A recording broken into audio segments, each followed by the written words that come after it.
देखो इसमें XL size है 4.5।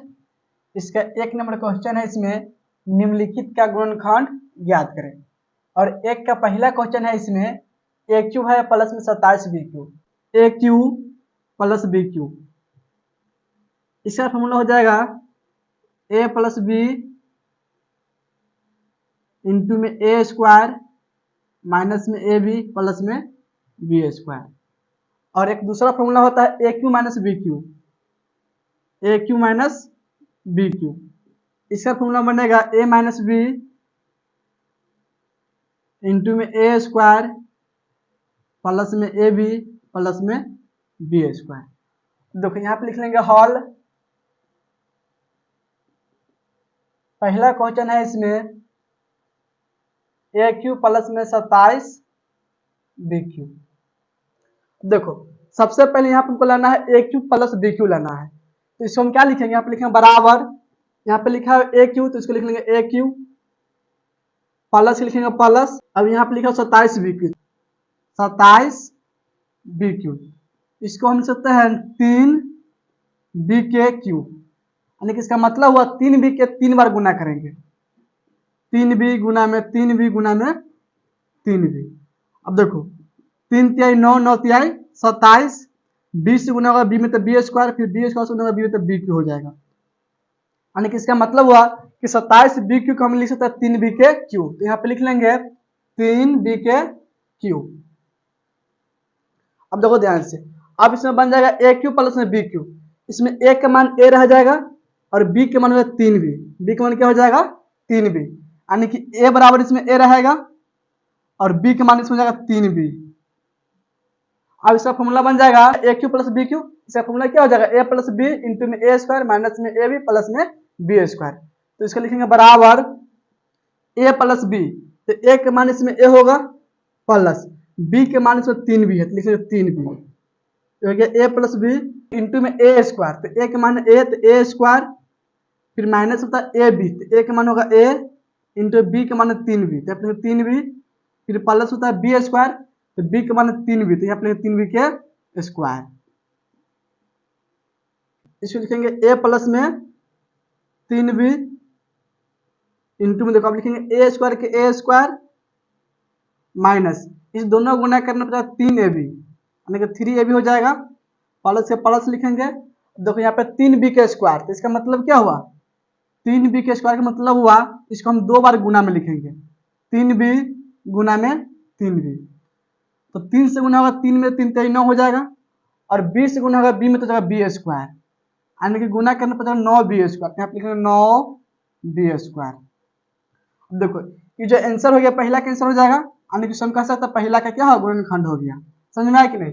और इस दोनों को हम गुना करेंगे तो जितना क्वेश्चन है नहीं ए क्यू प्लस 27 बी क्यू इतना चला आएगा, यानी कि पहला कितना आंसर हो जाएगा, समझ में आ गया। इसको नोट करो। तो 2 नंबर क्वेश्चन है, इसमें यहाँ पे लिखें 2 नंबर क्वेश्चन है इसमें एक्स क्यू प्लस में 125। देखो यहाँ पे प्लस है तो फॉर्मूला से सेट करेंगे हम ए क्यू प्लस बी क्यू। अब देखो ए क्यू यानी कि एक्स क्यू लिखा हुआ है और यहाँ पे लिखा है 125, तो 125 जो है 5 का क्यू होता है, किसका क्यू होता है 5 की क्यू, और 5 का हम 3 में लिखेंगे गुना में, 5 गुना में 5 गुना में 5, तो 125 आ जाएगा, समझ में आया कि नहीं। यानी कि इसका मतलब हुआ कि 125 को हम लिख सकते हैं 5 के क्यू लिख सकते हैं, यहाँ पे लिख लेंगे बराबर एक्स क्यू प्लस में 5 के क्यू। अब देखो ये बन जाएगा फॉर्मूला ए क्यू प्लस में बी क्यू, ए के मान इसमें एक्स होगा यानी कि ए बराबर एक्स है और बी बराबर 5 है।